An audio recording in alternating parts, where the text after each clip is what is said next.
is Sabrina Loudon, and welcome to Sunday School. Today, we're going to continue our story about Joseph. We ended last week where Joseph's brothers left him in a well. Reuben had planned to come back later and rescue Joseph from the well. So let's continue from that story. A little later, as the brothers sat eating near the well, some spice merchants passed by on their way to Egypt. Seeing them gave Judah an idea. "We won't gain anything if Joseph dies," he said. "Why don't we just sell him as a slave?" And so it was agreed. Joseph was dragged from the well and sold for 20 silver pieces to the next group of merchants who came along. Then the brothers killed a goat and smeared its blood on Joseph's coat. They then took this coat to their father Jacob. When Jacob saw the torn and blood-stained coat, he cried out in pain. He was so sure that Joseph had been killed by a wild animal. When Joseph's brothers saw how heartbroken their father was, they were very sorry. But they didn't dare tell their father what had really happened. So back in Egypt, the merchants had taken Joseph to the slave market. He was bought by a man called Potiphar, who was captain of the guard at the court of the Egyptian king called the Pharaoh. Joseph served Potiphar well. He became a trusted and loved servant. After a while, he was put in charge of his master's house and later all of his lands.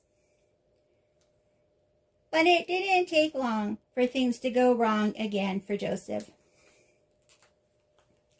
Potiphar's wife was a bad woman, and she started making trouble for Joseph.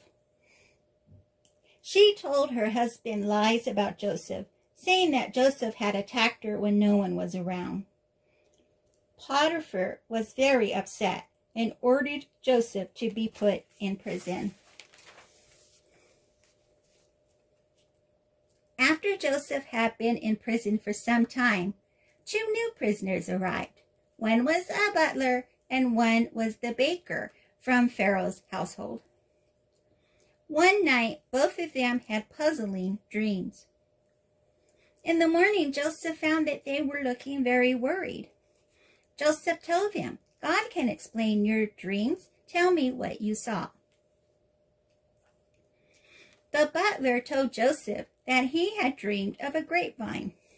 He had squeezed the grape juice into Pharaoh's cup and given it to him to drink.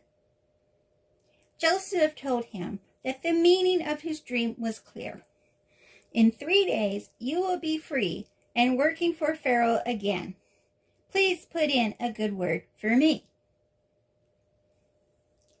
Then the baker told Joseph his dream.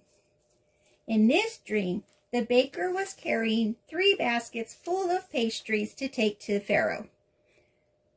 Birds flew down and pecked at them. Joseph listened and shook his head sadly. "This dream is bad," he said. "In 3 days, Pharaoh will have you killed." And Joseph was right. 3 days later, the butler was back at work in the Pharaoh's palace, but the baker was dead. But as soon as the butler was released from prison, he forgot that he had promised to put in a good word for Joseph. No one came to release Joseph. He remained in prison.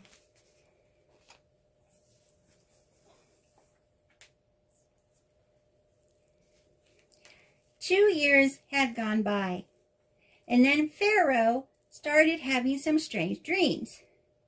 In one dream, he was standing in a field by the Nile River when 7 plump, well-fed cows came out of the water and began to feed on the grass. These were followed by 7 thin, bony cows, which ate up the first cows. Pharaoh fell asleep again and had a second dream. 7 heads of grain, healthy and good, were growing on a single stalk. After them, 7 other heads of grain sprouted, but they were thin and scorched by the east wind. Then the thin heads of grain swallowed up the 7 healthy, full heads of grain. Pharaoh was very worried by his dreams.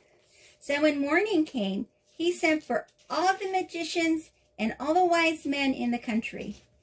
Pharaoh told them about his dreams, but no one could tell him what they meant. Then Pharaoh's butler remembered something. "A while ago," he said, "you were angry with your servants. You set me and the chief baker to prison. One night, both of us had a dream, and each of these dreams had a special meaning." The butler went on to tell Pharaoh about Joseph, who was in prison at the time, and how he had listened to their dreams and told them what their dreams meant. "Things turned out exactly as he told us," the butler said. "I was let out of prison and given my job back, but the other man was hanged." So Pharaoh said, "If this man can explain dreams, I must see him." So Joseph was let out of prison and brought to the palace. So Joseph began as a slave, was sold to Potiphar, and was in charge of his whole home and land. But then Potiphar's wife lied about him, which caused Potiphar to throw Joseph in jail. And so now he's been in jail a while. In the meantime, he's interpreted some dreams. So when Pharaoh had a bad dream, he heard about how Joseph could tell people the meaning of their dreams, and he summoned for Joseph to come to him. I hope you've enjoyed this story so far. There's more to learn about Joseph, though, and I'll talk to you about that next Sunday. It's really important to remember that when things that are bad happen to us, that there's always a plan. God always has a plan, and we just need to trust in Him and know that everything will be made better in its time. Thank you so much for coming to Sunday School today. Please like this video and share it with all your friends. And please don't forget to subscribe to our channel. Thank you, everybody. Have a great week. Bye-bye.